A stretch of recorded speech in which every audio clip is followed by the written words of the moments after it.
Hello बच्चों, welcome to the next lecture of RAC. तो इस लेक्चर में हम एक न्यूमेरिकल प्रॉब्लम सॉल्व करेंगे सिंपल वीसीआरएस सिस्टम के ऊपर। तो सबसे पहले स्टेटमेंट देखते हैं कि स्टेटमेंट क्या है। ए vapour compression refrigerator uses methyl chloride and operates between -10 degree Celsius and 45 degree Celsius.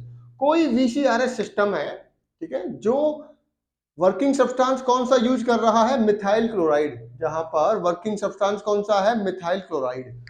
और टेम्परेचर रेंज क्या है, -10 डिग्री सेल्सियस से 45 डिग्री सेल्सियस। इसका मतलब जब मैं अपनी सिंपल वीसीआरएस साइकिल बनाऊंगा तो मेरे पास दो रेंज होती हैं, ठीक है। तो यहां पर कितना है, 45 डिग्री सेल्सियस, और ये कितनी है आपकी, -10 डिग्री सेल्सियस।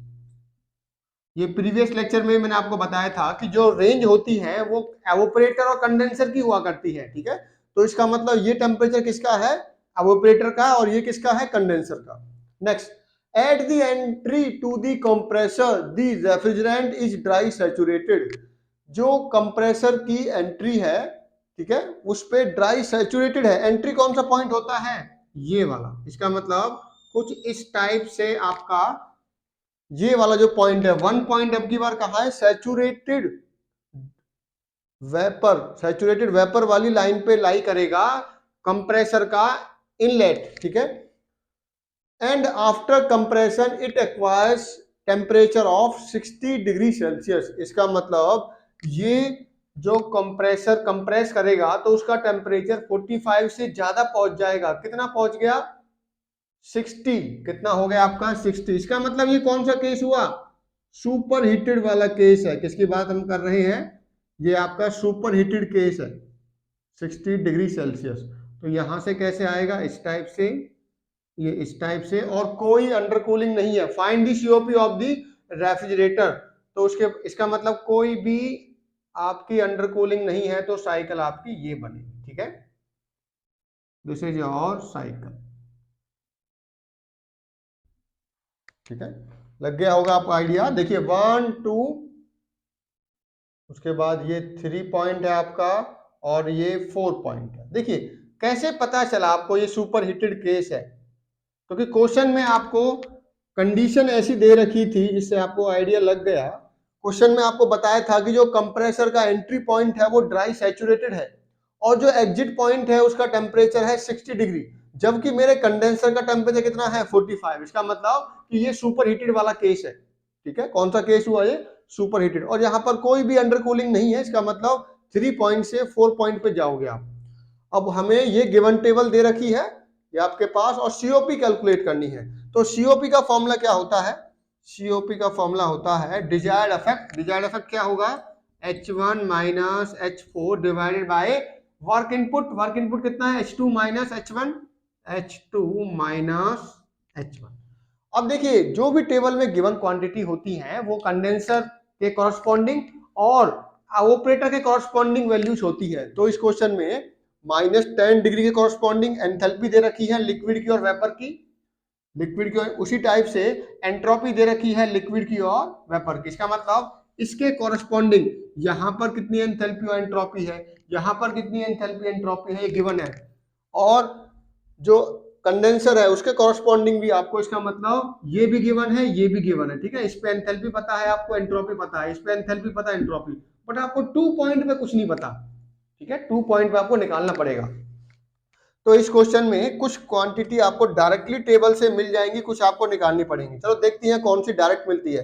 तो H1 अब की बार डायरेक्ट मिलेगा आपको। H1 कैसे ढूंढोगे आप, -10 डिग्री सेल्सियस के कॉरस्पॉन्डिंग देखिए एंथैल्पी किसकी, कौन सी होगी, लिक्विड नहीं गैस की। तो गैसियस एंथैल्पी ढूंढिए -10 डिग्री पे। -10 डिग्री ये रहा लिक्विड और वेपर, वेपर मतलब ये वाला। तो इसका मतलब H1 की वैल्यू कितनी है, 460.7। ये सभी में दे रखे हैं किलो जूल पर केजी में। ये किस में है ये वैल्यूज, किलो जूल पर केजी। H1 आपको पता लग गया। अब हम देखते हैं नेक्स्ट, H3 और H4 आपको पता है। तो H3 का मतलब H4, ठीक है, कितनी है वैल्यू। आप 45 डिग्री के कॉरस्पॉन्डिंग लिक्विड वाली एंथैल्पी चेक कीजिए। 45 डिग्री पे लिक्विड वाली कितनी है, 133.0 किलो जूल पर केजी। इसका मतलब मुझे H3 मिल गया, मेरे H1 मिल गया। अब मुझे H2 निकालना है। क्या निकालना है? H2। उसके लिए आपको एफर्ट लगाने पड़ेंगे। देखिए H2 अब की बार आप डायरेक्ट नहीं निकाल सकते, क्योंकि ये पॉइंट यहां पर लाई नहीं करता। तो इस पॉइंट का मैं नाम दे देता हूं 2 डैश। क्या नाम देते हैं? 2 डैश। तो अगर मुझे H2 को निकालना है तो मेरा कौन सा फॉर्मूला लगाऊंगा? H2 dash plus Cp dt। देखिए आपको पता है डेल एच क्या होता है? डेल एच होता है Cp dt। ठीक है, तो डेल एच कितना होगा? H, यहां पर क्या होगा? H2 minus H2 dash equal to Cp dt। अब dt कौन सा होगा? dt का मतलब यहां पर है T2 माइनस T2 डैश। आप डायरेक्टली कर दीजिए T2 minus T2 dash, temperature at point 2 minus temperature at point 2 dash. तो मुझे क्या क्या पता है क्वेश्चन में? T2 पता है, T2 डैश पता है, Cp नहीं पता मुझे। क्या नहीं पता? Cp। तो मुझे Cp की वैल्यू कैलकुलेट करनी पड़ेगी। देखो H2 डैश भी पता है आपको। H2 डैश क्या है?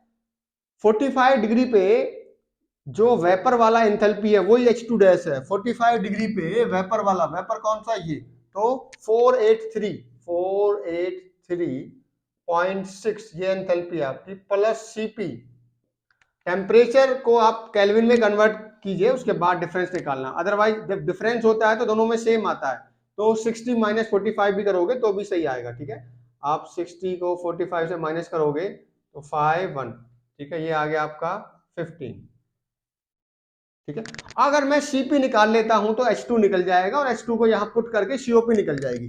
तो मुझे किसका एफर्ट निकालना है? Cp। Cp के लिए मैं एंट्रोपी की हेल्प लूंगा। किसकी हेल्प लूंगा? एंट्रोपी की। देखिए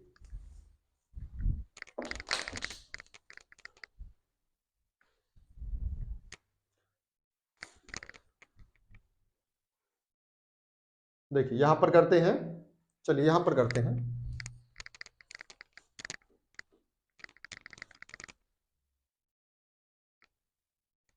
चलिए Cp निकालना है तो मुझे पता है एंट्रोपी 1 की एंट्रोपी 2 के बराबर है। ठीक है, और जबकि 1 पे एंट्रोपी कितनी है? 1 पे एंट्रोपी का मतलब है -10 डिग्री के कॉरस्पॉन्डिंग वेपर वाली एंट्रोपी। -10 डिग्री पे वेपर वाली एंट्रोपी कितनी है? 1.637। ठीक है, अब आते हैं S2 पे। S2 कैसे निकालोगे आप? S2 होगा S2 dash plus Cp ln T2 by T2 dash. देखो ये फॉर्मूला कैसे आया? हमें पता है कि हमारा TdS क्या होता है? TdS होता है DH माइनस VdP। ये हमने थर्मोडायनेमिक्स में पढ़ते हैं, combined first and second law.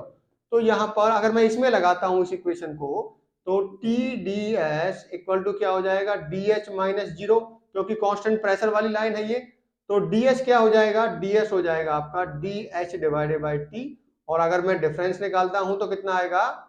अगर मैं S2 से S2 डैश तक लगाता हूं, ठीक है, तो क्या हो जाएगा? ये आपको लगाना पड़ेगा S2, लिमिट क्या पुट करते हैं? S2 डैश से S2, तो ये वैल्यू आ जाएगी आपको उसी टाइप से T2 डैश से T2, तो ये वैल्यू आएगी आपकी S2 minus S2 dash equal to, देखो इसका इंटीग्रेशन क्या होगा आपको पता है, 1/t का log t होता है।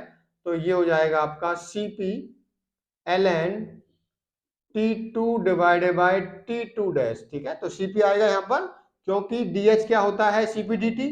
तो हमने डायरेक्टली वैल्यू ये पुट कर दी यहाँ पर। तो S2 क्या हो जाएगा? S2 dash plus Cp ln T2 by T2 dash. तो ये वैल्यू मैंने यहाँ पर पुट की। ठीक है, तो ये वैल्यू क्या आई आपकी? अब देखिए यहां पर S2 डैश भी मुझे पता है। S2 डैश क्या है? 45 डिग्री पे वेपर वाली एंट्रोपी ढूंढिए। 45 डिग्री पे वेपर वाली एंट्रोपी कितनी है? ये वाली।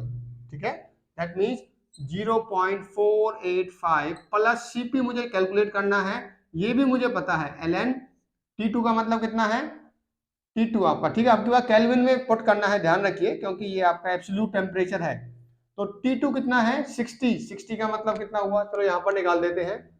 T2 कितना है? 60 प्लस 273, तो ये हुआ 333 केल्विन। ठीक है, T2 आ गया। उसी टाइप से T2 डैश निकालिए। T2 डैश कितना है? 45 प्लस 273, ये वैल्यू आ गई आपकी T2 की, तो ये आ गया 8318 केल्विन, ठीक है। T2 डैश भी मिल गया आपको, दोनों ऐड करने 813, ठीक है। तो ये वैल्यू आप पुट कीजिए यहाँ पर, तो ये आएगा आपका T2 कितना है 333 डिवाइडेड बाय 318। जब आप इसे कैलकुलेट करोगे तो Cp की वैल्यू आ जाएगी आपकी, किसकी आ जाएगी Cp, और ये वैल्यू आएगी आपकी अराउंड 1.09, ठीक है 1.09। इस वैल्यू को मैं जब यहां पुट करूंगा तो ये आएगा 483.6 प्लस 1.09 इंटू 15, तो H2 की वैल्यू आएगी आपकी H2 500 किलोजूल पर केजी, ये आएगा अराउंड आपका 500 किलोजूल पर केजी। देखिए अब सीओपी में वैल्यू पुट करनी है आपको डायरेक्ट, और उसके बाद आपकी सीओपी की वैल्यू आ जाएगी। तो सीओपी की क्या फॉर्मूला हमने लगाया था, सीओपी का हमने फॉर्मूला लगाया था H1 minus H4 divided by H2 minus H1, ठीक है। सारी वैल्यूज हमने निकाल चुके हैं, तो सभी को कैलकुलेट करोगे, सभी को यहाँ पे पुट करोगे तो वैल्यू आएगी आपकी अराउंड 3.77, ठीक है। तो ये आएगा 3.77। तो इस क्वेश्चन में आपने पहले ये समझा कि हमारी कंडीशन कौन सी है, सुपर हीटेड वाली कंडीशन है, ठीक है। 5 टाइप के आपको VCRS सिस्टम बताए थे ना, तो ये कौन सा है, सुपर हीट वाला। अब उसके बाद हमने देखा कि 2 पॉइंट पे एंथैल्पी कैसे निकाली जाए, तो उसके लिए हमने हेल्प लिया किसका, 2 डैश पॉइंट का। तो सबसे पहले मुझे पता है एंट्रोपी 2 और 1 की बराबर होती है, तो मैंने बराबर रख दिया। उसके बाद 2 और 1 में मैंने इक्वेशन लगाया H2 minus H2 dash equal to Cp dt। उसी टाइप से एंट्रोपी का क्या होगा, S2 minus S2 dash equal to Cp ln T2 by T2 dash. Thank you.